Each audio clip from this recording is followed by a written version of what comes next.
Tarbiyah Sunnah Channel. Lillah Nyunnah Merenah.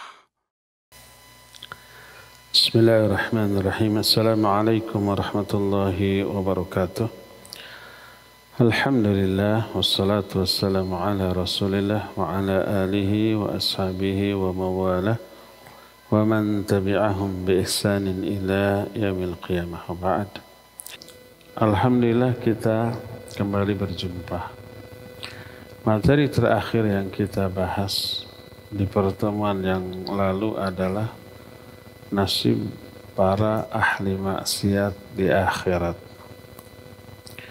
Sekarang kita masuki pembahasan halul atqiya, keadaan orang-orang yang bertakwa. Kalau para ahli maksiat di akhirat berada di dalam penderitaan yang mengenaskan dengan beragam azab yang bermacam-macam. Tak ada bandingannya dengan penderitaan sehebat apapun di alam dunia ini. Maka sebaliknya orang-orang yang bertakwa berada dalam kebahagiaan yang tak bisa dilukiskan. Ketika semua orang takut, mereka tidak merasakan ketakutan. Ketika semua orang bersedih, mereka merasakan kebahagiaan. Ketika semua orang menderita, mereka bergelimang di dalam kenikmatan. Siapa mereka? Mereka adalah sekelompok hamba-hamba istimewa, para wali Allah yang beriman kepada Allah dan beramal soleh, melakukan ketaatan sebagai persiapan mereka untuk menghadapi hari yang mengerikan. Di dunianya mereka beriman dan beramal soleh, melakukan ketaatan, menjauhi dosa dan kemaksiatan sebagai perbekalan dan persiapan yang mereka butuhkan di hari yang sangat mengerikan, yaitu hari kiamat. Maka ketika mereka dibangkitkan dari kubur-kubur mereka pada hari kiamat setelah ditiupnya sangkakala yang kedua, mereka disambut oleh para malaikat. Malaikat itu menenangkan, menenteramkan hati mereka, menghilangkan rasa khawatir, sedih, takut, dan ketidaktenangan yang teralami di hari itu karena keistimewaan mereka ketika di dunia bersikap istiqamah di atas kebenaran dan kebaikan. Inilah salah satu kandungan makna innal ladzina qalu rabbuna Allah tsumma istaqamu tatanazzalu alaihimul malaikah alla takhafu wa la tahzanu wa abshiru bil jannati allati kuntum tu'adun nahnu awliya'ukum fil hayatid dunya wa fil akhirah. Sesungguhnya orang-orang yang berkata Rabb kami adalah Allah, terus mereka istiqamah, para malaikat akan turun membisikkan kepada mereka, jangan takut, jangan sedih, tapi berbahagialah dengan surga yang telah Allah janjikan kepadamu, kamilah pendamping kamu dunia akhirat. Salah satu momen datangnya malaikat untuk membisikkan ini adalah ketika bangkit dari kubur-kubur mereka di hari kiamat setelah ditiupnya sangkakala yang kedua. Allah menjelaskan hal ini dalam Surah Al-Anbiya 101. Kata Allah, innal ladzina sabaqat lahum minnal husna ulaika anha mub'adun la yasma'una hasisaha wa hum fi mashtahat anfusuhum khalidun la yahzunuhumul faz'ul akbar wa tatalaqahumul malaikatu hadza yaumukum alladzi kuntum tu'adun. Sesungguhnya orang-orang yang telah kami tetapkan kebaikan bagi mereka dari sisi kami, sudah ditetapkan mereka memperoleh balasan yang baik karena amal-amal yang mereka lakukan di dunia. Ulaika anha mub'adun, mereka orang-orang yang akan dijauhkan dari api neraka.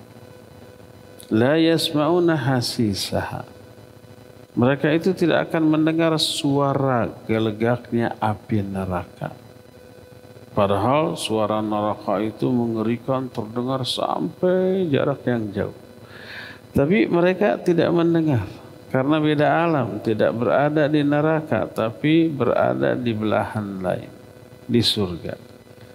Wa hum fi mashtahat anfusuhum khalidun, mereka berada dalam kebahagiaan, bisa menikmati seluruh yang diinginkan oleh jiwa-jiwa mereka secara abadi. Mereka tidak disedihkan oleh al-faz'ul akbar.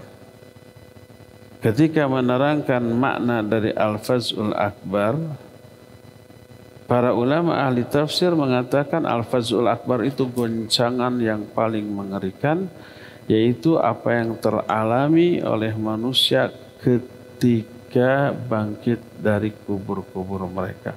Goncang secara psikis. Ini alam yang baru, kondisi yang baru, yang masih super asing. Siapa yang tidak bimbang, tidak bingung, tidak khawatir, dan seterusnya. Ini yang disebut al-fazul akbar. Tatalaqahumul malaikah, mereka disambut oleh para malaikat. Orang-orang bertakwa disambut oleh para malaikat. Malaikat mengatakan, hadza yaumukum alladzi kuntum tu'adun. Inilah hari yang sejak dahulu sudah dijanjikan untuk kalian. Maka pada momen seperti itu Allah Azza wa Jalla berseru memberikan ketenangan, ketentraman kepada mereka, kepada ahli taqwa. Sebagaimana Allah jelaskan dalam surah Az-Zukhruf ayat 68 sampai 69, Allah berfirman, ya ibadi la khaufun alaikum al-yawma walahum yahzanun walahum tahzanun. Wahai hamba-hambaku, maksudnya orang-orang bertakwa, tak akan ada ketakutan atas kalian pada hari ini, dan tak akan kalian berduka cita. Siapa nih orang? Di ayat berikutnya Allah menyatakan alladzina amanu bi ayatina wa kanu muslimin, yaitu orang-orang yang beriman kepada ayat-ayat kami ketika di dunia dan mereka berserah diri kepada aturan kami, tunduk patuh kepada aturan Allah, perintahnya dilaksanakan, larangan-larangannya dijauhi. Akibatnya Allah berikan jaminan pas bangkit dari kubur mereka di hari kiamat, tidak ada ketakutan atas mereka, tidak akan juga bersedih hati, tapi yang jelas optimisme, sumringah, berlapangnya hati dan dada, bahagianya perasaan mereka karena diperlihatkan tempat tinggal mereka yang luar biasa penuh dengan kemewahan dan kenikmatan. Kemewahannya tak ada tandingannya di alam jagat raya sekarang ini. Dalam surah Yunus ayat 62 sampai 64 Allah menegaskan, ala inna awliya Allah la khawfun alaihim wa lahum yahzanun alladzina amanu wa kanu yattaqun lahumul busyra fil hayatid dunya fil akhirah. Ingatlah sesungguhnya wali-wali Allah itu, makna wali kekasih-kekasih Allah. Tak akan ada ketakutan atas mereka dan mereka juga tidak akan bersedih, tidak akan berduka cita. Siapa wali Allah itu? Bukan orang yang sakti mandraguna, yang penampilannya aneh-aneh, seringkali dianggap gila. Itu mah orang gila. Wali Allah itu alladzina amanu wa hum yattaqun. Mereka orang beriman dan bertakwa. Setiap beriman dan bertakwa mereka wali Allah.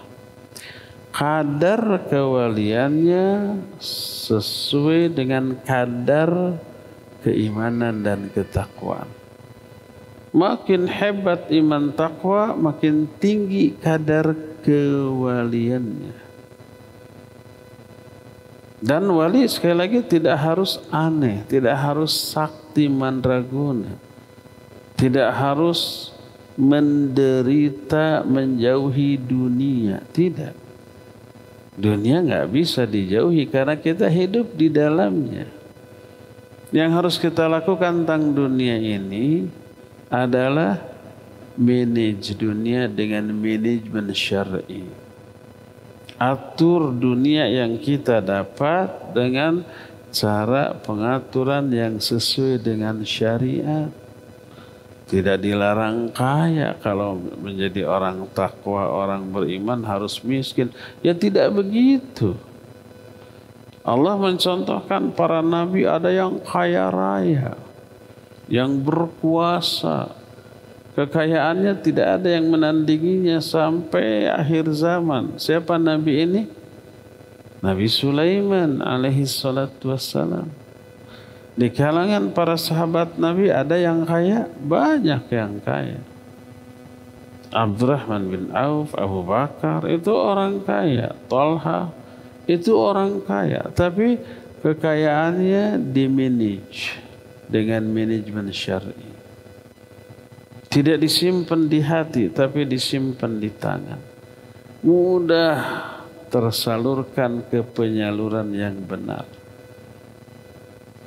Mereka juga wali Allah. Kadar kewaliannya berbanding lurus dengan kadar iman dan takwa. Kata Allah, lahumul busyra fil hayatid dunya fil akhirah. Bagi mereka ada berita gembira, baik untuk kehidupan mereka di dunia ataupun di akhirat. Kehidupan di dunia di antara busyra, saroh atau berita gembira bagi orang bertakwa banyak. Wa may yattaqillah yaj'al lahu makhraja wa yarzuqhu min haitsu la yahtasib. Wa may yattaqillah yaj'al lahu min amrihi yusra. Siapa yang bertakwa kepada Allah, Allah akan berikan jalan keluar dari seluruh kesulitan hidup. Dan Allah akan memberikan kepadanya rizki yang tidak disangka-sangka. Siapa yang bertakwa kepada Allah, Allah akan jadikan seluruh urusannya jadi mudah. Itu di dunia loh. Ini busyra, kabar gembira.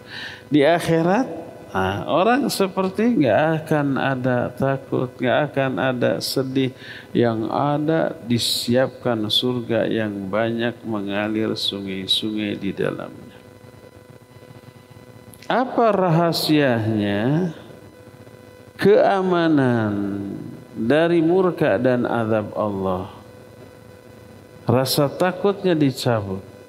Yang ada rasa aman. Rasa sedihnya dihilangkan. Yang ada rasa senang dan bahagia. Ini hanya diberikan kepada orang-orang yang bertakwa. Para wali Allah Azza wa Jalla. Apa rahasianya? Rahasianya adalah karena hati-hati mereka, ketika mereka hidup di dunia dipenuhi rasa takut. Takutnya bukan takut gimana nasib masa depan dia di dunia, masa tuanya, bisa makan apa tidak, punya mobil apa tidak, punya rumah atau kontraktor terus. Bukan itu. Tapi dipenuhi dengan rasa takut kepada Allah. Takut kena murkanya, takut kena azabnya, takut sengsara waktu di alam kubur, di akhirat. Nanti ketika dihisab, ketika dikumpulkan di padang mahsyar, dipenuhi oleh rasa takut seperti itu. Untuk menghindarinya, maka malamnya mereka bangun, mereka melakukan sholat malam. Siangnya mereka melakukan ibadah di siang hari, saum, baca Quran dan seterusnya, sebagai persiapan untuk menghadapi hari ketika mereka harus berdiri di hadapan Allah Azza wa Jalla untuk mempertanggungjawabkan perbuatan mereka. Allah berfirman dalam surah Al-Insan atau Ad-Dahr ayat yang ke-10. Kadang disebut Al-Insan, kadang disebut Ad-Dahr, surat yang ke-76. Ayat yang ke-10 Allah menyatakan tentang ciri-ciri orang yang bertakwa di dunia. Mereka berkata, inna nakhafu min rabbina yawman abusan qamtarira. Sesungguhnya kami takut kepada Allah pada hari ketika semua wajah itu cemberut karena penuh rasa takut. Oleh karena itulah maka di dunianya mereka berikhtiar untuk tunduk patuh kepada aturan Allah Azza wa Jalla. Rasa takutnya menahan mereka dari dosa dan maksiat, mengerem diri mereka, menghindarkan diri dari semua yang bisa mengundang murka Allah Azza wa Jalla. Sebagaimana dalam banyak ayat, fa amma man khafa maqama rabbih wa nahan nafsa 'anil hawa fa inna jannata hiyal ma'wa. Adapun orang yang merasa takut kepada saat ketika dia berdiri di hadapan Allah, terus dia menahan diri dari hawa nafsu, surga tuh tempat tinggalnya. Allah berikan balasan kepada orang yang seperti itu seperti yang tertuang dalam ayat ke-11 dan 12 dari surah Al-Insan, fawaqahumullahu syarra dzalikal yaumi wa laqahum nadratan wa surura wa jazaahum bima sabaru jannatan wa harira. Maka Allah selamatkan mereka dari keburukan di hari kiamat.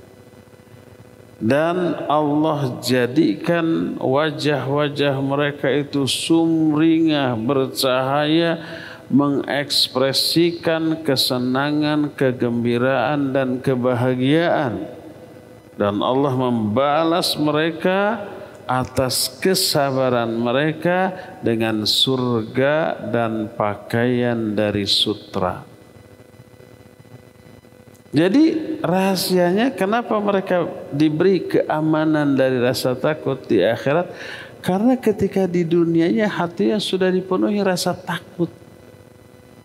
Takut di dunia, aman di akhirat.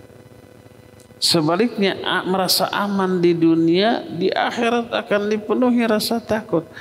Aman dari murka dan azab Allah, akhirnya merasa bebas berbuat dosa, bebas bermaksiat, bebas melanggar larangan, bebas mengabaikan perintah. Amanlah, tenang. Merasa aman dia di dunia. Maka orang yang merasa aman di dunia, Allah campakkan rasa takut yang luar biasa di akhirat. Dan sebaliknya siapa orang yang merasa takut di dunia ini dan rasa takutnya mengerem dia dari dosa dan maksiat, Allah cabut rasa takut itu di akhirat dan Allah berikan keamanan dan kebahagiaan. Sebagaimana diterangkan dalam salah satu hadis, diriwayatkan oleh Imam Abu Nu'aim dalam kitab Al-Hilyah, Hilyatul Awliya, diterima dari Shaddad bin Aus radhiyallahu an, bahwa Rasulullah sallallahu alaihi wasallam bersabda, qala Allah azza wa jalla, Allah azza wa jalla berfirman, wa izzati wa jalali la ajma'u li 'abdi amanain wa la khawfain in huwa amanani fid dunya akhaftuhu yawma ajma'u fihi ibadi wa in huwa khafani fid dunya amantuhu yawma ajma'u fihi ibadi. Kata Nabi SAW, Allah berfirman. Apa namanya ini? Hadis Qudsi. Kata Allah, demi kegagahanku dan kemuliaanku, aku tidak akan mengumpulkan dalam diri seorang hamba dua rasa aman dan dua rasa takut. Saya khawatir pas nyebut dua tuh begini tuh. Karena nanti suatu saat masa pemilu bisa dipotong ini. Tuh lihat Ustadz juga nomor 2. Padahal kita sedang membicarakan apa? Dua rasa aman, dua rasa takut. Aku tidak akan mengumpulkan pada diri hambaku dua rasa aman dan dua rasa takut.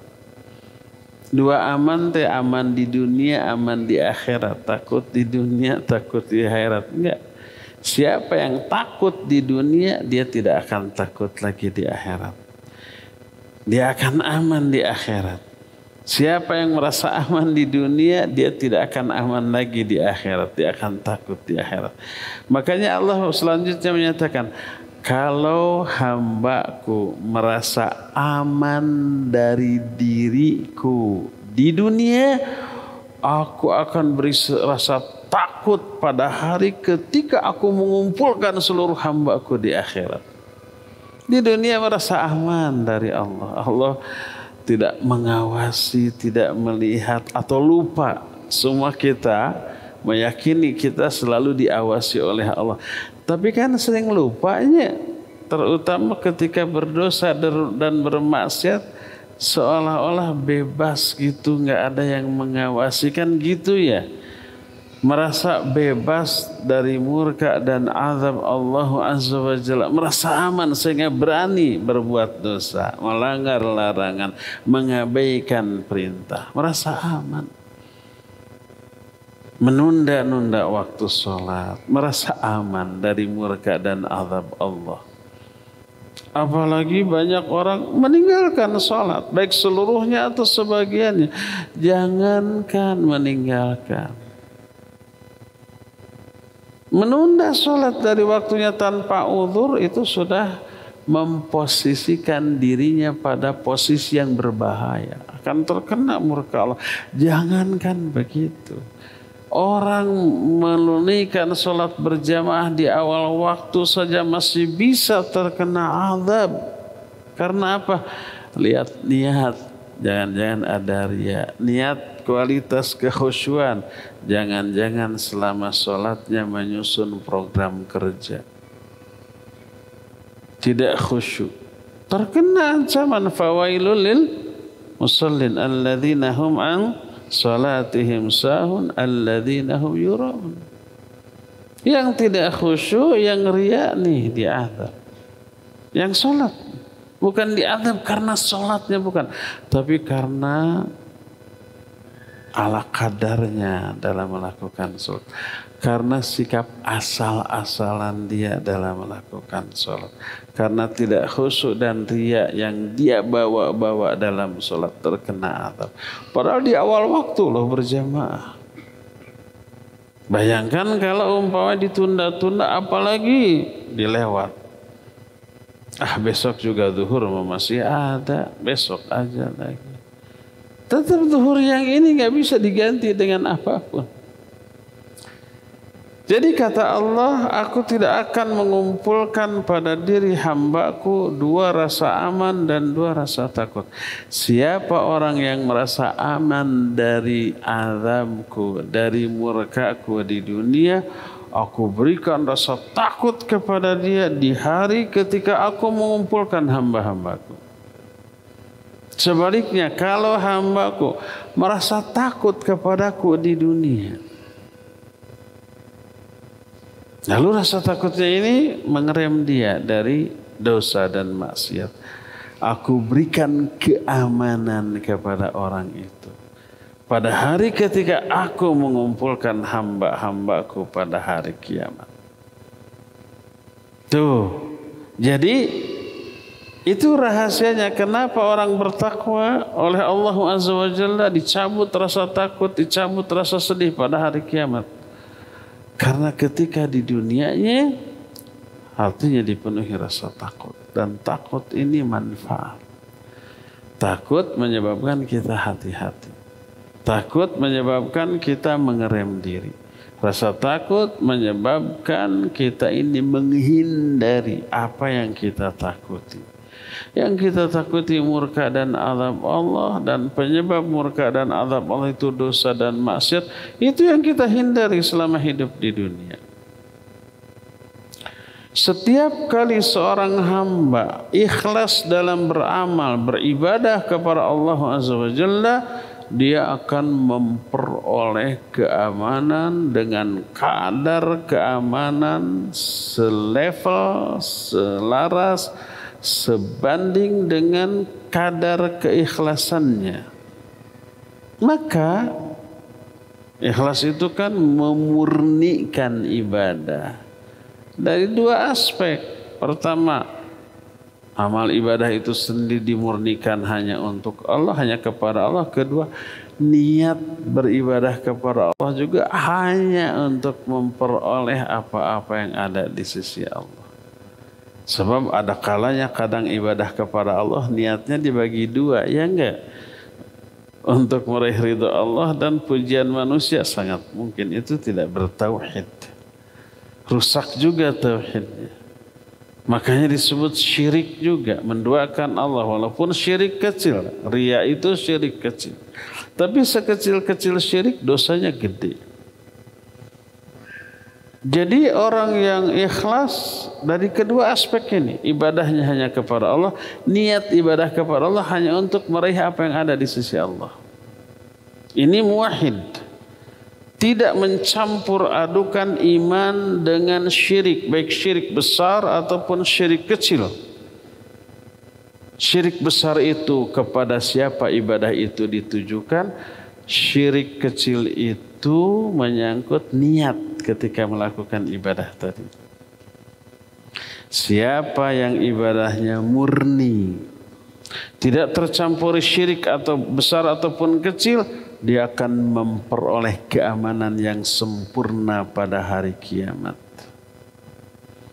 Dan ini jawaban Ibrahim alaihissalatu wassalam ketika ditakut-takuti oleh kaumnya. Kalau kamu menghina sembahan kami, apa kamu nggak takut nanti terkena kutukan, musibah, gitunya? Kan kebanyakan mereka kenapa patungnya disembah? Pohon yang dianggap keramat disembah. Kuburan yang dianggap keramat juga disembah. Karena keyakinan mereka yang disembahnya ini bisa memberikan madarat dan manfaat. Kalau disembah, kehidupan kita bisa sejahtera. Kalau diabaikan, kehidupan kita bisa sengsara. Itu keyakinan mereka. Makanya ketika Ibrahim menghina sembahan mereka, mereka menakut-nakuti. Gak takut tuh. Apa jawaban Ibrahim? Diungkapkan oleh Allah dalam Al-Quran di dalam surah Al-An'am mulai 81 sampai 82. wa kaifa akhafu ma asyraktum wa la takhafuna annakum asyraktum billah ma lam yunazzil bihi alaikum sultanan fa ayyul fariqaini ahaqqu bil amni in kuntum ta'lamun. Kata Ibrahim, bagaimana mungkin aku akan takut kepada sesembahan-sembahan yang kalian sekutukan dengan Allah, tapi kalian sendiri tidak takut menyekutukan Allah dengan yang lain. Kalian nggak takut kepada Allah, kenapa saya harus takut kepada sembahan kalian? Kan ada orang yang susuku itu jangan diinjak tuh, nanti kamu sakit loh. Ada yang begitu? Ada. Jangan sampai dilangkahi, nanti kamu sial loh. Nah, itu sudah ada keyakinan syirik di bidang rububiyah, karena seolah-olah sesembahan orang lain bisa memberikan maslahat atau madarat. Gak perlu takut. Ibrahim tidak takut. Kata Ibrahim, fa ayyul fariqaini ahaqqu bil amni. Mana yang lebih merasa aman di antara dua golongan ini? Penyembah Allah atau penyembah berhala? Mana yang lebih layak merasa aman? Penyembah Allah. Dijamin diberikan keamanan dunia akhirat. Makanya setelah ayat itu Allah menyatakan alladzina amanu walam yalbisu imanahum bidzulmin ulaika lahumul amnu wa hum muhtadun. Dan orang-orang yang beriman serta tidak mencampur adukan keimanannya dengan kezaliman. Zalim di sini syirik. Imannya tidak bercampur syirik, kufur ataupun yang lain-lainnya. Ulaika lahumul amnu. Merekalah orang-orang yang akan memperoleh keamanan, aman dari murka dan azab Allah. Wa hum muhtadun. Dan mereka akan memperoleh hidayah. Ini rahasianya. Kenapa orang beriman, orang bertakwa di akhirat Allah hindarkan dari ketakutan, Allah hindarkan dari kesedihan. Karena ketika di dunianya mereka sudah dipenuhi dengan rasa takut terhadap murka dan azab Allah, dan Allah janji siapa yang takut kepada Allah di dunia, Allah akan berikan keamanan di akhirat. Siapa yang merasa aman dari murka Allah di dunia sehingga bebas berbuat, Allah akan berikan rasa takut yang mencekam di akhirat nanti. Dan apa yang ditakutinya akan Allah timpakan kepada mereka berupa azab yang sangat dahsyat. Itulah nasib para muttaqin di akhirat. Nggak ada takut, tidak ada rasa sedih. Yang ada bahagia, optimis. Wah, itu surga. Surganya belum dimasuki loh. Karena masih menunggu proses hisab. Ketika di padang mahsyar dibangkitkan dari alam kuburnya, dari kuburnya itu, ketika ditiup sangkakala yang kedua bangkit, langsung disambut malaikat, jangan takut, jangan khawatir, surga. Optimis sudah. Nah, sejak di alam mahsyarnya manusia menderita umumnya kepanasan, mereka dikumpulkan dalam keadaan telanjang, tak berpakaian, tak bersendal, bersepatu, beralas kaki, tidak berkhitan. Di dunia sudah dihitan, di sana kembali lagi. Semuanya begitu, dan matahari super dekat. Sejauh kira-kira 1 mil menurut satu pendapat. Menurut pendapat lain jauh lebih dekat lagi daripada itu. Sebab mil itu ada 2 maknanya. Maknanya jarak 1 mil, ya 1,8 kilometer. Matahari sejarak itu, bayangkan. Kalau itu terjadi di dunia, gosong kita. Hancur sudah, bukan gosong lagi ya. Mungkin jadi debu saking panas luar biasa. Ini di akhirat beda situasinya. Kedua makna mil di sana adalah apa namanya? Alkohol. Alkohol itu apa bubuk yang suka dipakai eyeshadow itu? Kacamata bukan? Celak mata berupa bubuk kan? Botol kecil. Nah, ada tutupnya. Tutupnya itu ada tongkatnya. Kebayang tidak? Anggap kebayang. Jadi dimasukkan si bubuk-bubuk celaknya itu nempel, dioleskan gitu ya. Kayak apa? Kayak kutek. Kalau kutek mah cair dan ke kuku, ini mah bubuk dan. Nah, si tutup yang ada tangkainya itu disebut dengan sebutan mil. Sejarak itu. Aku tidak tahu apakah mil satu jarak atau mil itu. Para ulama menyatakan seperti itu. Tapi yang jelas matahari dekat. Luar biasa panas, keringat. Keringatannya ada yang merendam sampai semata kaki, lutut, sepinggang, ada juga yang sampai ke telinganya, tergantung amal mereka di dunia. Jangan diukur dengan kondisi dunia ya, nggak masuk akal. Betul, karena akal kita pertama terbatas, yang kedua akal kita hanya bisa memahami sebagian kecil dari fenomena yang ada di alam dunia. Di akhirat itu beda lagi situasinya, keadaannya dan ketentuan atau hukum yang Allah terapkan, hukum alam yang Allah terapkan di akhirat berbeda dengan di dunia. Makanya jangan difahami dengan akal, nggak masuk akal matahari segitu hancur gitu. Iya kalau di dunia, ini di akhirat. Nah, kebayang menderitanya. Tapi orang bertakwa, orang beriman, di sananya aja sudah bahagia. Adam merasakan kesejukan dan kenyamanan. Karena apa? Dinaungi di hadapan, di bawah naungan arsy Allah Azza wa Jalla. Dan ini dimiliki oleh orang yang bertakwa. Aplikasi ketakwaannya dalam bentuk amalan-amalan yang menyebabkan mereka itu dinaungi. Sebagaimana salah satu hadis sahih riwayat Bukhari dan Muslim dari Abu Hurairah radhiyallahu anhu. Berkata Nabi SAW, sab'atun yudhilluhumullahu fi dhilli yawma la dhilla illa dhilluh. Ada 7 golongan yang akan dinaungi oleh Allah di bawah naungannya, yang di hari itu tak ada naungan lain kecuali naungan Allah. Pertama, al-imamul adil, imam yang adil. Imam untuk seluruh level. Level negara atau bahkan dunia, khalifah umpamanya.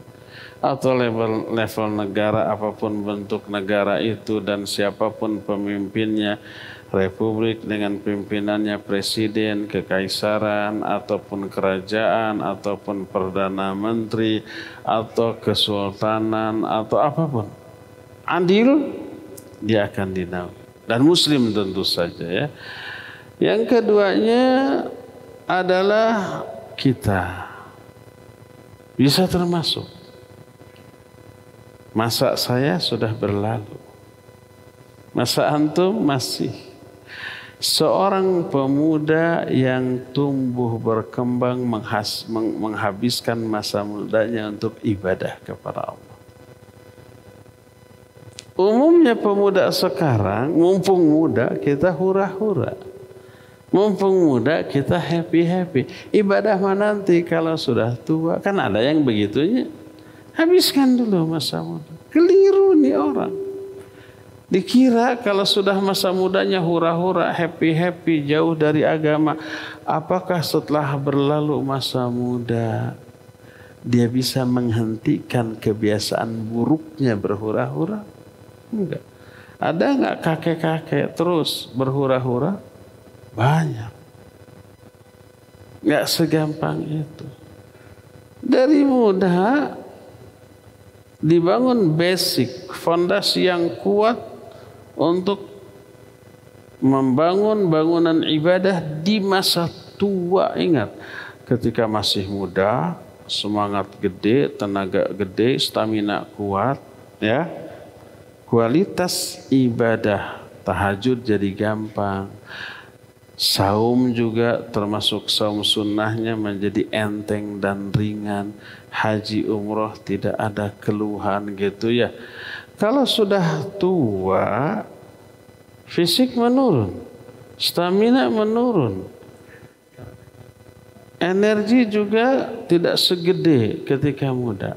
Otomatis mau tahajud tidak bisa selama ketika masih muda. Saum juga aduh ripuh, apalagi haji umroh. Ketika tawaf 3 putaran pertama harus jogging, roma. Kalau sudah tua ada rusuh, jangan. Ketika sa'i di yang ada garis apa? Hijau, lari kenceng. Ketika masih muda kuat, ketika sudah tua aduh napasnya kembang kempis, ya. Ketika haji jumroh dari tempat tinggal di Mina di tenda ke tempat Jamarat bisa di atas sejam, di atas 2 jam, bisa 3 jam. Jalannya aja itu. Dekat jaraknya, kalau lurus setengah jam juga sampai, tapi karena jutaan orang di waktu yang sama, di tempat yang sama, ke tujuan yang sama, membludaknya luar biasa oleh petugas itu disiksak begini, bolak-balik. Diatur jalan, jadi jauh gitu, panas karena ba'da zuhur, berdesak-desakan, jauh, capek, butuh fisik. Kalau masa tua tidak. Tapi orang yang di masa mudanya hidup, tumbuh, berkembang di atas ibadah, psikisnya itu sudah tersepuh dengan iman, ibadah, dan amal soleh. Makin tua, makin terhayati, tersapi, makin terasa nikmat. Maka tak heran fisik lemah, jiwa kuat untuk melakukan ibadah. Dia bisa lebih tangguh dalam melakukan ibadah daripada anak muda. Mungkin antum di sini belum merasakan. Sholat malam tahajud di atas 3 jam umpamanya. Ini ada seseorang, tidak di sini, di luar negeri. Musim dingin, tidak sampai turun salju. Tapi kalau musim dingin di daerah-daerah Timur Tengah, dinginnya itu sampai menusuk ke tulang loh. Di sini musim dingin di puncak, di Lembang masih bisa pakai pakaian begini. Masih kuat, nggak madarat. Kelembabannya cukup tinggi. Di sana mah kering dan dinginnya menusuk. Nggak bisa pakai pakaian begini. Ini ada kakek-kakek usia 70 tahun taraweh di musim dingin hanya di luar tenda karena tendanya tidak mampu menampung jamaah. Di luar tenda date hujan, halodo. Di luar pakai mantel, ya pakai mantel, ya. Terus sholat taraweh dipimpin imam berapa jam? Nyaris 1 rakaatnya lebih dari setengah jam, kira-kira 40 menit. Pemuda yang di pinggir sudah gemeter lututnya tuh. Si aki-aki mah kalem weh. Beres 2 rakaat si pemuda mah kabur di tenda saja. Sholat sendirian. Si aki-aki mah sampai menjelang subuh dia selesai dengan witirnya dengan imam. Tuh fisiknya jauh kalah dibanding pemuda ini. Tapi karena mental imannya lebih tangguh, mempengaruhi kekuatan fisik. Oleh karena itulah maka habiskan masa muda dengan ibadah. Begitu berlalu masa muda, sudah terbina dengan ibadah, maka mental keimanan yang tertanam kuat, sekalipun stamina menurun, iman bertambah, ibadah lebih tersapi, lebih terhayati, dia akan tangguh lebih lama berdiri dalam sholat dibanding pemuda. Ini yang kedua. Makanya ini istimewa kalau masih muda sudah ibadah di hidupnya, sholat, saum, baca Quran di masjid. Ini istimewa, spesial. Allah akan mengistimewakan, menganggap orang ini dengan perlakuan yang spesial di akhirat, diberi naungan di akhirat. Ini yang kedua. Ketiga, warajulun qalbuhu mu'allaqun bil masajid, seorang laki-laki yang hatinya selalu terkait ke masjid. Keempatnya, warajulan tahaba fillah ijtama' alaih wa tafarraqa alaih. Keempatnya, dua orang laki atau perempuan yang saling mencintai karena Allah. Dia berkumpul karena Allah, berpisah juga karena Allah.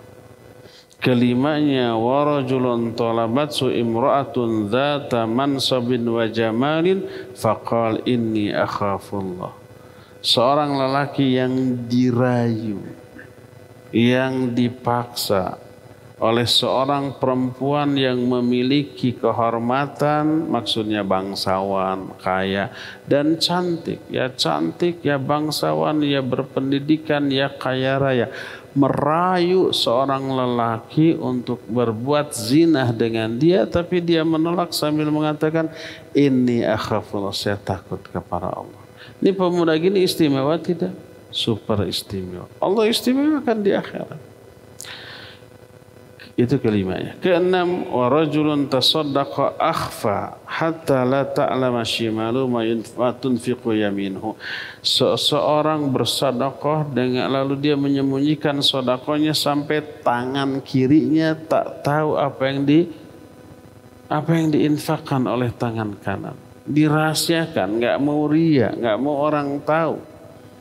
Dan yang ketujuh, wa rajulun dzakarallaha khalian fafadat ainah, seseorang yang berzikir ibadah kepada Allah sendirian, berlinanglah kedua air matanya. Tahajud, enggak ada orang tahu, berlinang air matanya. 7 orang yang spesial, dan ini wujud ketakwaan dan keimanan. Allah akan memperlakukan mereka secara spesial di akhirat, dinaungi ketika semua orang takut, semua orang kepanasan, semua orang menderita, dia aman, dia senang, nyaman, bahagia, merasakan kesejukan di bawah naungan arsy Allah Azza wa Jalla. Apakah hanya 7 itu? Tidak. 7 yang diterangkan dalam Bukhari Muslim tadi bukan hasr. Hasr itu bukan pembatasan jumlah kelompok orang yang akan dinaungi. Tidak. Sebab hadis-hadis lain ada tambahan. Makanya Imam Ibnu Hajar Al-Asqalani rahimahullahu ta'ala, beliau menyatakan wal idlal fi dhillil arsy laisa maqsuran ala sab'atil madhkura fil hadis. Diberi naungan di bawah arsy tidak terbatas hanya 7 kelompok yang disebutkan dalam hadis itu saja.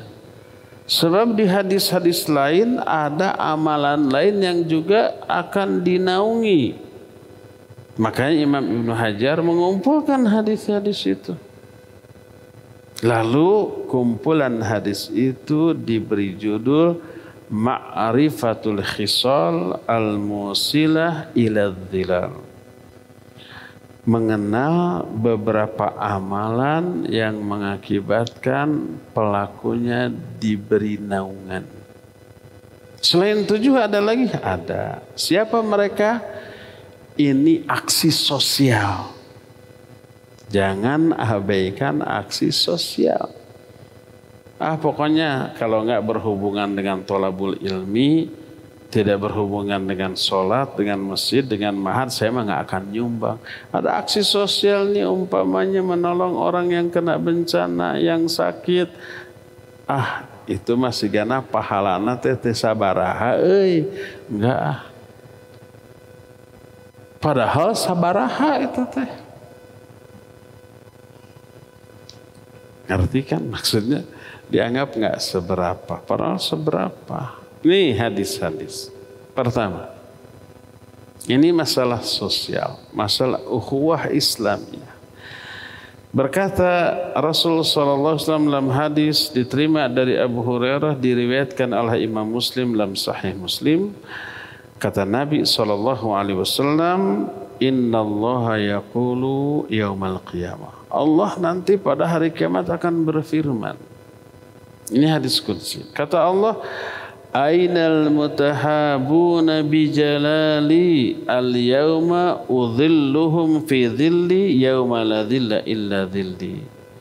Mana orang yang ketika di dunia saling mencintai karena Allah.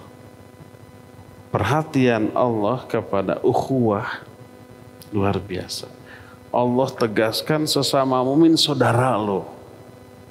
Sesama mukmin wajib saling mencintai lo. Sesama muslim sesama mukmin itu harus ta'awun al birri wat taqwa, tidak boleh saling menzalimi, saling menyakiti, saling mengganggu lo. Ada larangan itu kan? Nah, diiming-imingi kata Allah pada hari kiamat, mana orang yang dulu ketika di dunia saling mencintai karena keagunganku. Pada hari ini aku akan naungi mereka di bawah naunganku yang tak ada naungan lain selain naunganku. Jadi di selain selain 7 golongan tadi, nih yang ke-8. Orang yang saling mencintai karena Allah ketika di dunia diberi naungan. Hadis lain diriwayatkan oleh At-Tabrani dalam kitab Al-Kabir, Imam Ahmad dalam kitab Musnad, Imam Ibn Hibban dalam kitab Sahihnya, Imam Al-Hakim dalam kitab Al-Mustadrak. Itu meriwayatkan satu hadis dari Mu'adz bin Jabal bahwa berkata Rasul sallallahu alaihi wasallam, "Innal mutahabbina fillah fi dhillil arsy." Sesungguhnya orang yang saling mencintai karena Allah ketika di dunia, dia akan diberi naungan di bawah arsy pada hari kiamat. Di hadis lain yang diterima dari Ubadah bin Samit radhiyallahu anhu dengan sanad sahih diriwayatkan Imam Ibn Abi Dunya, berkata Rasulullah sallallahu alaihi wasallam bahwa Allah berfirman, haqqat mahabbati 'alal mutahabina udhilluhum fi dhillil 'arsy yauma la dhilla illa dhilli. Pasti akan memperoleh kecintaanku orang-orang yang saling mencintai karena Allah, karena aku akan naungi mereka di bawah naungan arsy di hari itu tidak ada naungan lain selain naunganku. Nah, lihat. Lalu pengakuan cinta bukan hanya di mulut, tapi teraplikasi dalam bentuk apa? Menolong, membantu, melepaskan orang lain dari kesulitan, memberikan kemudahan bagi orang yang berhutang. Hutang umpama janji sepekan, kasih 2 pekan. Pas 2 pekan sudah sampai waktu untuk membayar, belum punya, kasih sebulan lagi. Kamu berapa hutangnya? Cuma 100 juta. Saya potong deh jadi 50 juta umpamanya. Kapan bayarnya? Sebulan lagi, saya kasih 2 bulan lagi. Itu terus. Itu wujud cinta? Iya. Wujud cinta kepada sama mukmin aplikasikan dalam bentuk memberi bantuan, pertolongan, melepaskan dari kesulitan. Itu akan dinaungi oleh Allah pada hari kiamat di bawah naungan arsy-Nya. Sebagaimana diterangkan dalam Sahih Muslim dan Musnad Ahmad, diterima dari Abi Yasir bahwa Rasul sallallahu alaihi wasallam menyatakan, man andhara mu'siran aw wada'a anhu adallahu Allahu fi dhillih. Siapa orang yang memberi tempo kepada orang yang mu'sir. Mu'sir itu berhutang dan kesulitan membayar hutang di waktu yang sudah disepakati. Sepekan nih, oke. Biasanya segut janjinya bagi yang berhutang. Oke. Pas sepekan, maaf saya belum punya. Ya udah, sepekan lagi. Datang lagi belum punya, sebulan deh. Kalau sepekan belum, gitu. Ditunda. Siapa orang yang memberi tempo kepada orang yang kesulitan? Yang kesulitan ya, benar-benar dia nggak punya.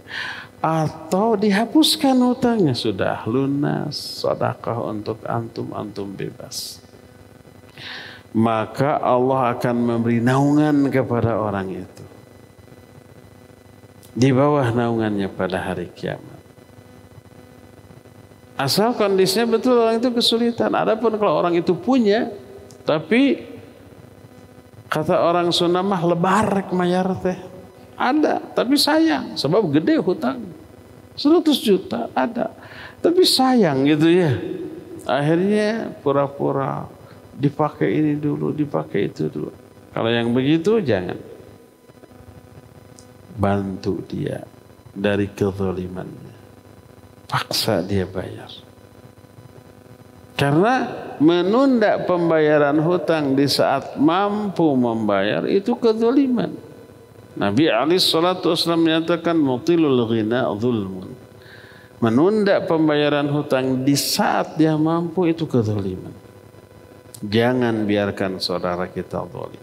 Tagih terus. Bila perlu, saya nggak bayar, mau apa kamu? Udah ke polisi ini buktinya. Makanya kalau pinjam meminjam jangan bicara ini ikhwan, jangan. Wajib ditulis ya ayyuhalladzina amanu idza tadayantum bidainin ila ajali musamma faktubuh.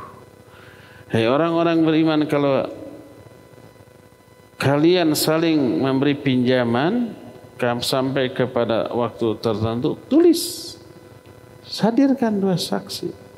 Jangan percayalah ke ikhwan. Pas bermasalah, masalahnya mending kalau dia benar-benar nggak punya ya. Sudah sungguh-sungguh berusaha nggak bisa bayar. Ini ada tapi babali cetan gitu tah. Apa babali cetan tah? Menghindar padahal ada. Nah, bukti tadi kepolisikan.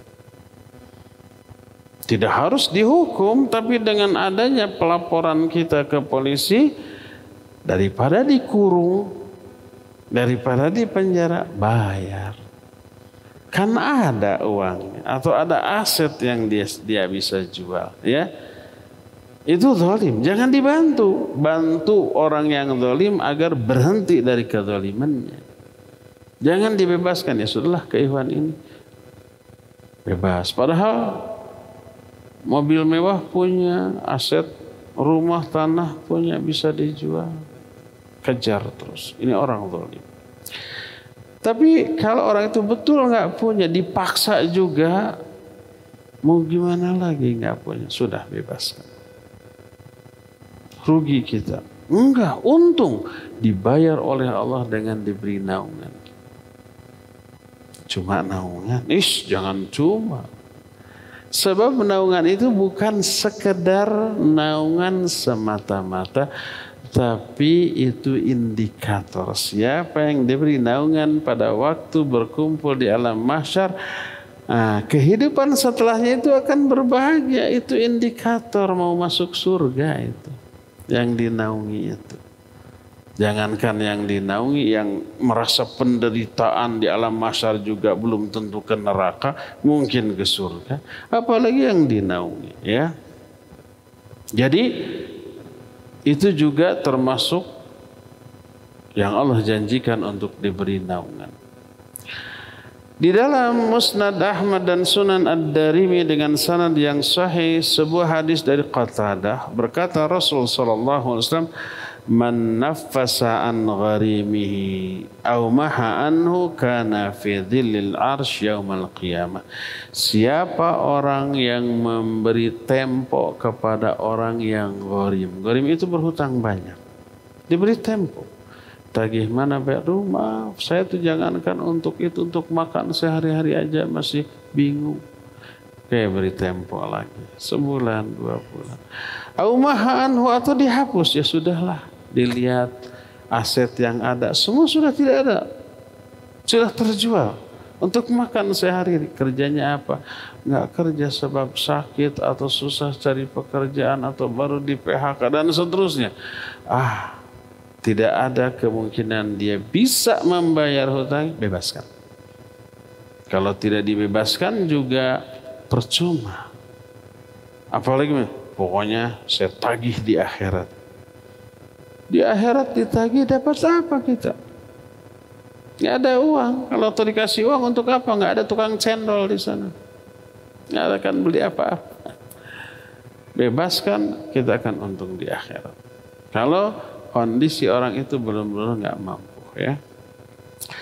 Siapa orang yang menunda orang yang berhutang, menunda pembayaran, jatuh tempo atau dihapuskan, dia akan berada di bawah naungan arsy pada hari kiamat.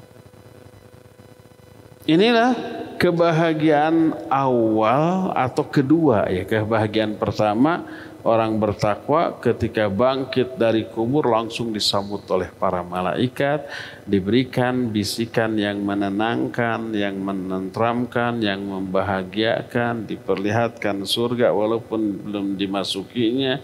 Itu memberikan kebahagiaan tersendiri. Lalu dikumpulkan di padang mahsyar, dinaungi oleh Allah Azza wa Jalla di bawah naungan arsy. Ini kebahagiaan kedua. Kebahagiaan ketiga setelah itu adalah bulan depan. Kita teruskan. Sekarang sudah habis waktu, sudah lewat dari waktu yang ditentukan. Kita tinggal punya waktu beberapa menit untuk bertanya jawab. Dipersilakan untuk mengajukan pertanyaan. Wa sallallahu ala nabiyina Muhammadin wa ala alihi wa ashabihi. Bismillah. Ustadz, bolehkah bila sholat sambil membayangkan azab kubur dan azab neraka?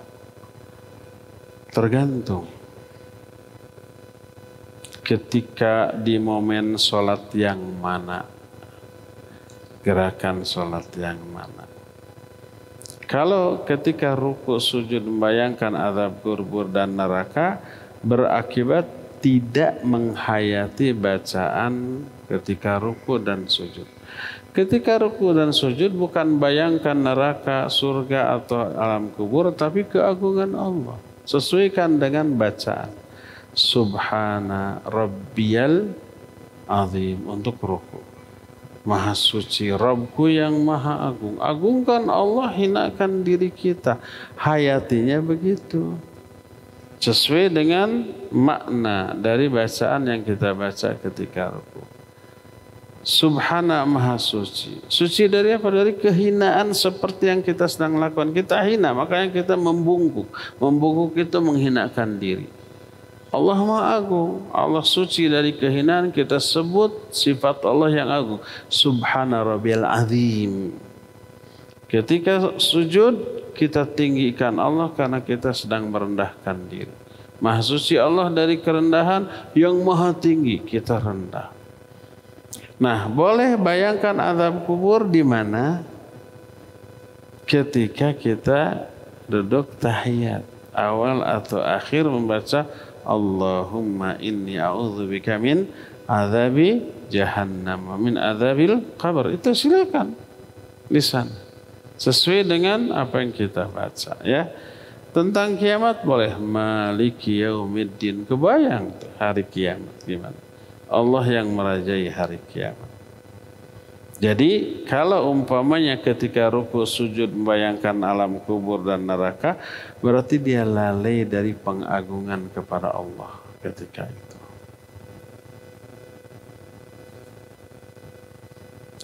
spesial untuk Pak Mulyono. Ya Pak Mulyono.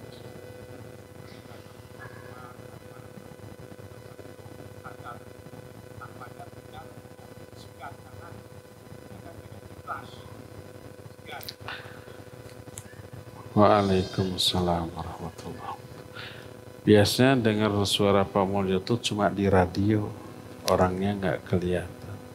Sekarang ketemu. Apa kabar Pak?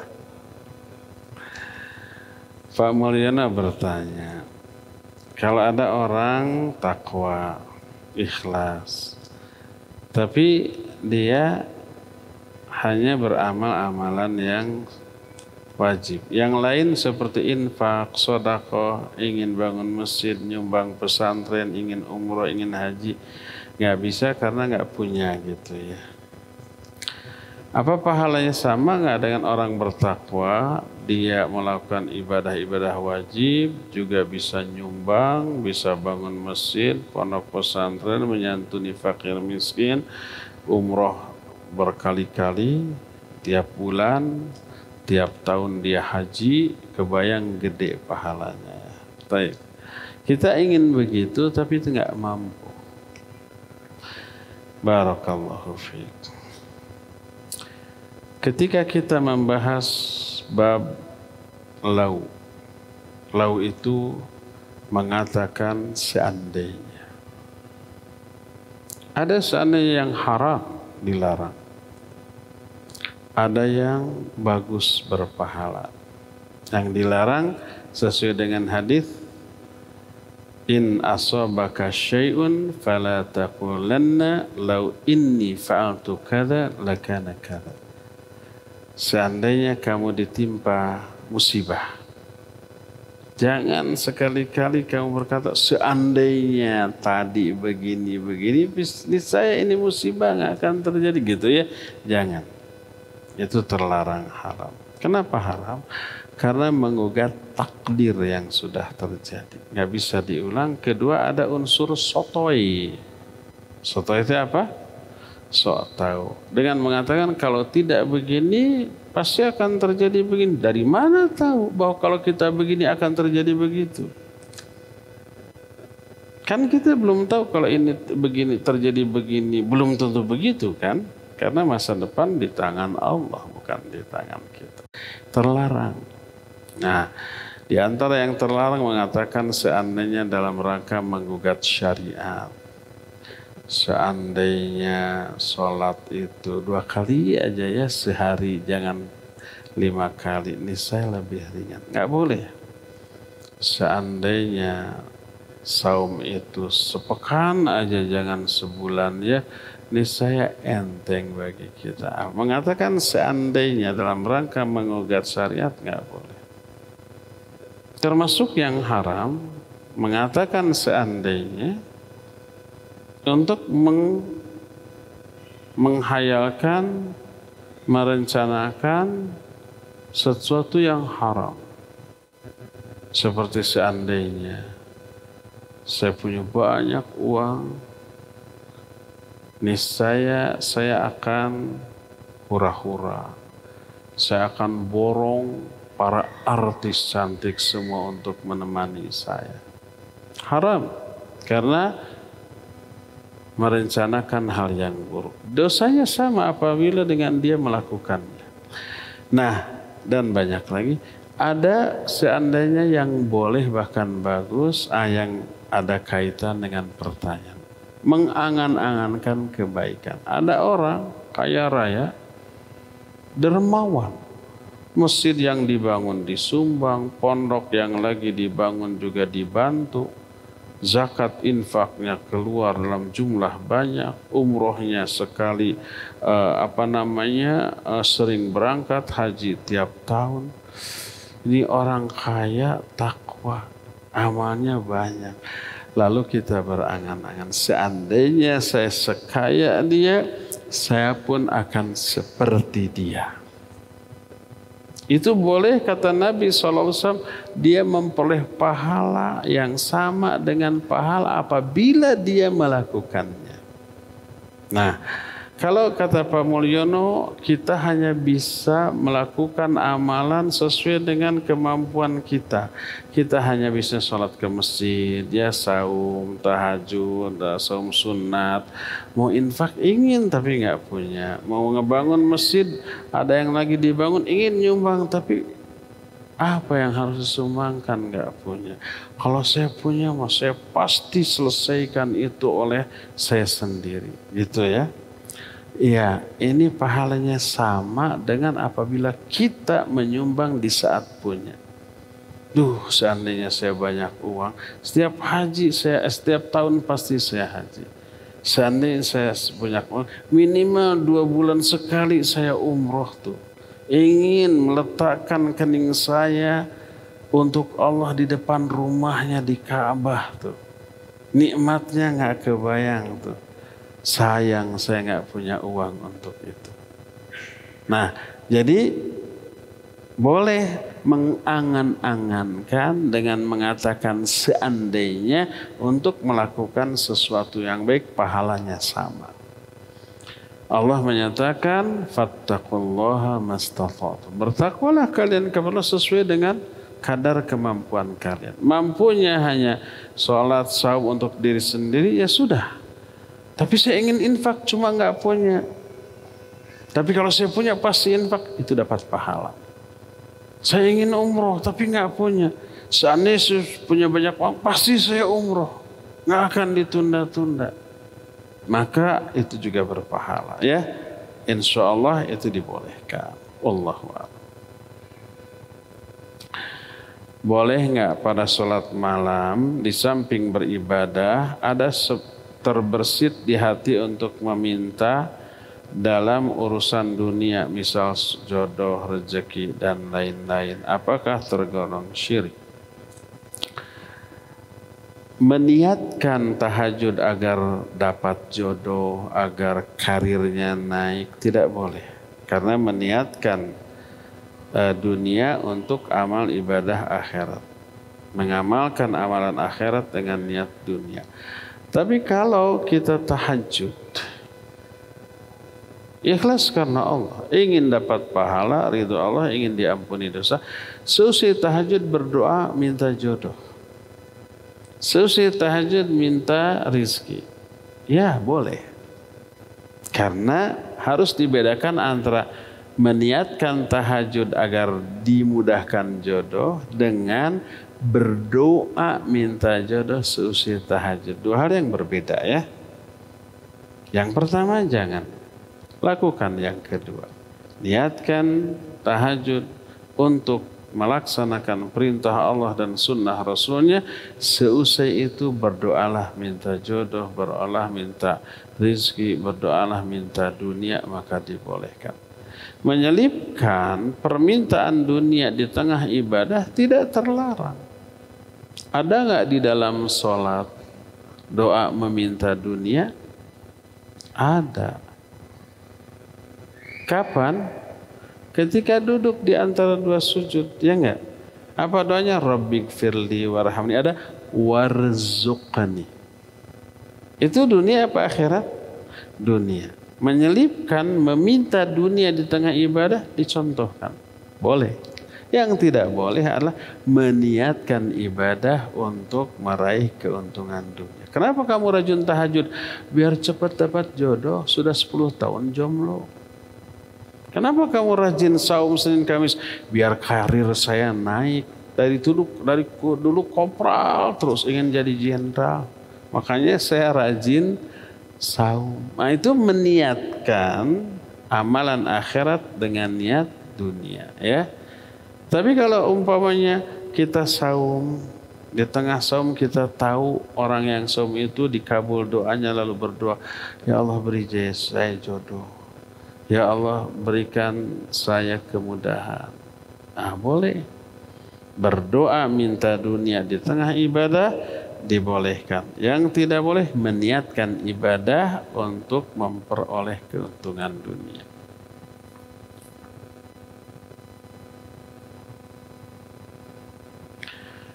Assalamualaikum Ustaz. Kenapa Dajjal takut dengan surah Al-Kahfi?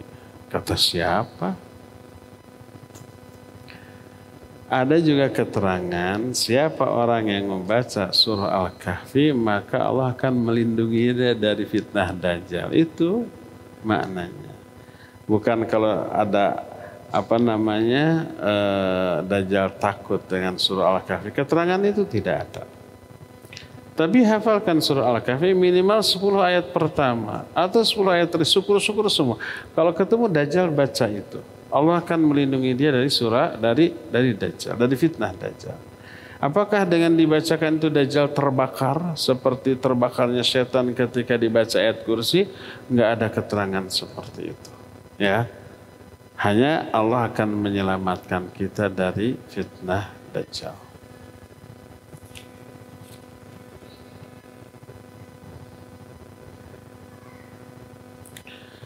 Anak dan suami ada rencana untuk promil.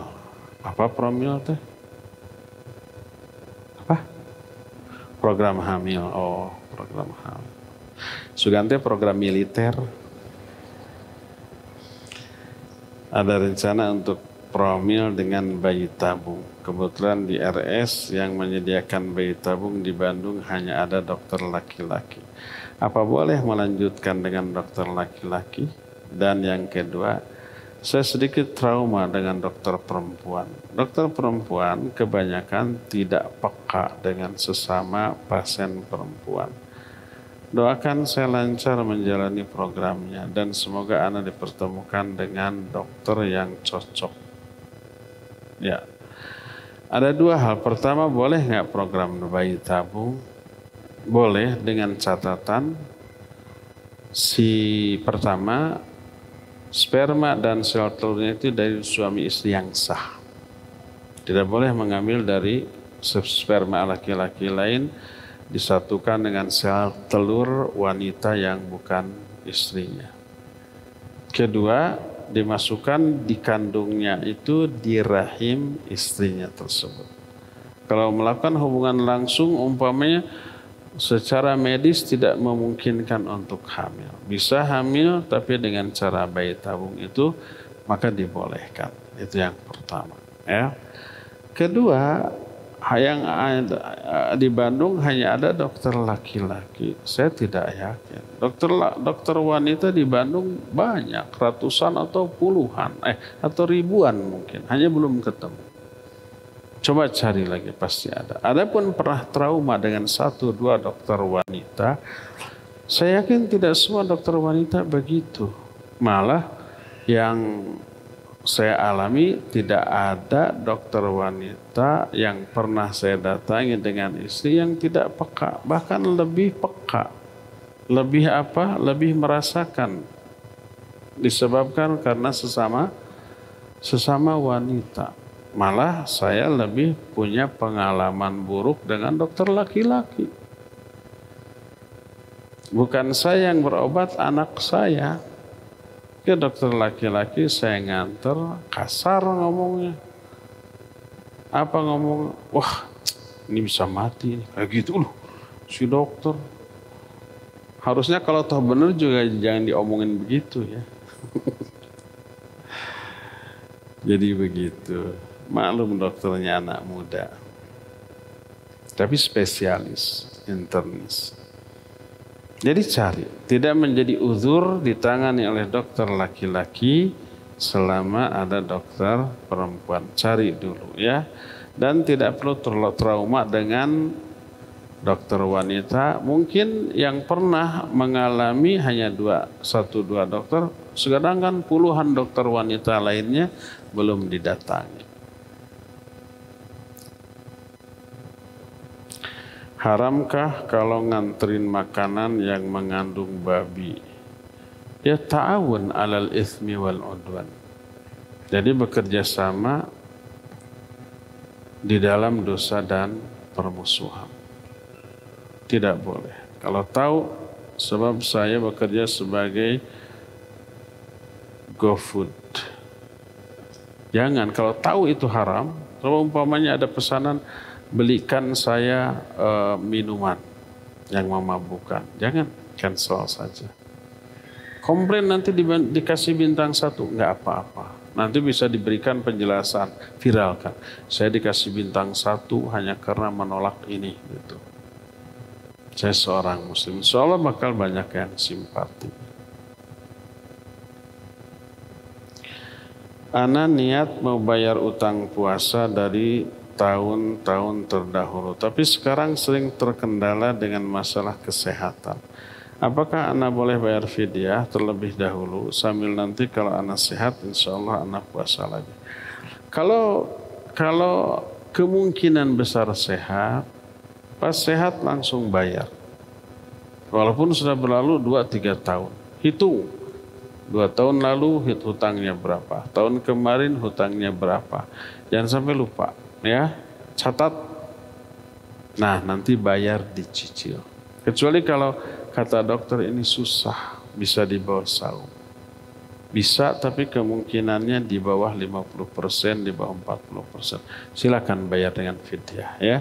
Tapi kalau selama masih memungkinkan dibayar dengan qadha, qadhalah. Bagaimana kalau kita udah berusaha untuk khusyuk, tapi nggak bisa khusyuk dalam sholat? Apakah pasti nggak diterima? Apakah pasti nggak diterima Allah dan pasti masuk neraka? Bagaimana supaya kita dalam sholat khusyuk? Apa yang harus dilakukan? Baik. Kalau kita sudah berusaha khusyuk tapi tidak khusyuk, berarti usahanya belum benar, belum maksimal. Gimana cara dia khusyuk? Ya, pertama, fahami maknanya. Makna dari bacaan yang kita baca dalam sholat. Lalu hayati selama membaca bacaan tersebut di dalam sholat. Itu pertama. Kalau itu nggak faham, nggak akan bisa khusyuk. Mau khusyuk gimana? Mau bisa menghayati gimana kalau nggak faham maknanya? Itu pertama. Kedua, setelah faham maknanya, coba tunjang dengan kegiatan di luar sholat dalam bentuk. Pertama, di luar sholat lebih perbanyaklah ingatan kita kepada akhirat. Perbanyaklah pikiran kita dipenuhi dengan informasi syar'i. Informasi tentang ilmu tentang Allah, alam kubur, hari kiamat, surga dan neraka, seperti itu. Kalau informasi itu lebih banyak, pikiran kita didominasi oleh hal itu. Pas masuk waktu sholat, klop dengan apa yang mendominasi pikiran kita di luar sholat. Tapi kalau di luar sholat yang kita pikirkan hanya urusan dunia, maka urusan dunia di luar sholat akan kebawa di dalam sholat. Jadi diingat-ingat terus dalam sholat. Mestinya di luar sholat pun kita lebih banyak berpikir akhirat. Sehingga pas masuk ke dalam sholat, pikiran akhirat tersebut tetap mendominasi hati kita di dalam sholat sehingga lebih terhayati ya. Jadi kalau di luar sholat lebih banyak pikiran duniawi, maka akan terbawa dalam sholat dan tidak akan bisa khusyuk. Assalamualaikum Pak Ustaz. Waalaikumsalam. Saya ada dosen pembimbing yang dimana ia kurang memenuhi kebutuhan akademik tugas akhir saya dan memperlakukan saya dengan kurang baik, padahal saya memuliakan beliau. Lalu saya laporkan ke ketua jurusan. Ketika saya dipertemukan dengan beliau, ia malah menunjukkan sikap tinggi dan temperamen. Lisannya kurang terkontrol, membuat saya tersinggung dan merasa dirundung, sehingga saya trauma untuk kembali ke kampus. Laporan ini. Apakah perbuatan yang dilakukan dosen saya ini termasuk zalim? Dan apakah ini termasuk perbuatan sombong yang dilarang oleh syariat? Syukran, maaf panjang. Dimaafkan. Pertama, mudah-mudahan itu karakter dia begitu.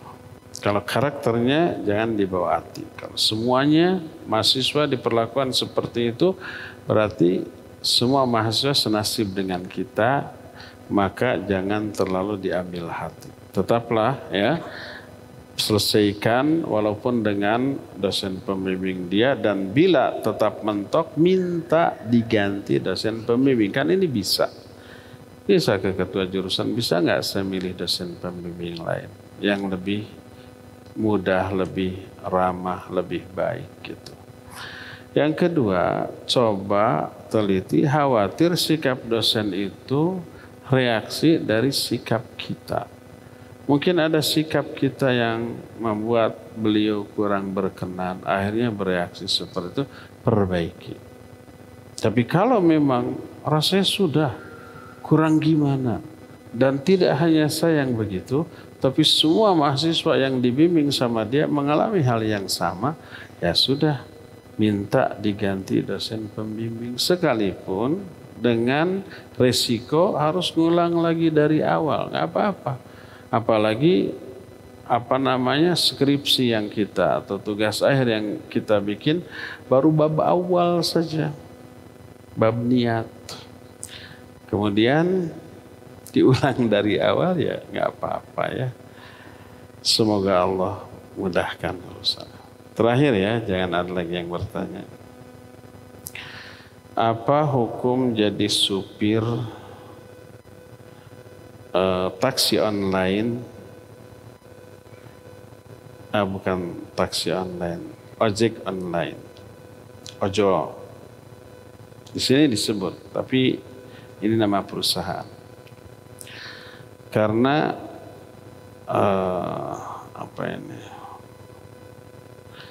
Karena membawa penumpang akhwat. Apakah ada salahnya biar tidak ikhtilat? Apakah ada solusinya biar tidak ikhtilat? Kalau ini laki-laki ya, supirnya laki-laki, bawalah hanya penumpang laki-laki. Allah akan mudahkan insya Allah. Bisa diketahui? Ya bisa. Kan dari nama ya. Lihat nama yang pesan. Umpamanya namanya Neng. Pasti ini laki-laki. Pasti ini perempuan. Cancel. Jangan diambil. Lihat dulu. Oh ini perempuan. Jangan diambil. Biarkan aja. Kan bisa begitu ya. Lihat. Oh ternyata ini laki-laki. Neng itu ternyata singkatan dari Nengdi. Oh boleh. Bisalah dipilih ya. Insya Allah tidak akan mengurangi rezeki. Afan sama Ana minta doanya dan keluarga biar selalu diridhoi oleh Allah dan dimasukkan ke surga Allah. Amin. Semoga Allah Azza wa Jalla memasukkan kita semua dan mengumpulkan kita semua kelak di surga tanpa harus mengalami hisab dan azab. Allahumma rizukna husnul khatimah waj'alna birahmatika min ahlil jannah. Ya Allah, rizkikan kepada kami mati dalam keadaan husnul khatimah dan jadikan kami karena rahmatmu menjadi penghuni surga kelak ya. Cukup ya sampai di sini, insyaallah kita jumpa sebulan yang akan datang. Subhanakallahum bihamdik asyhadu an la ilaha illa anta astaghfiruka wa atubu ilaik. Walhamdulillah rabbil alamin. Wassalamu alaikum warahmatullahi wabarakatuh.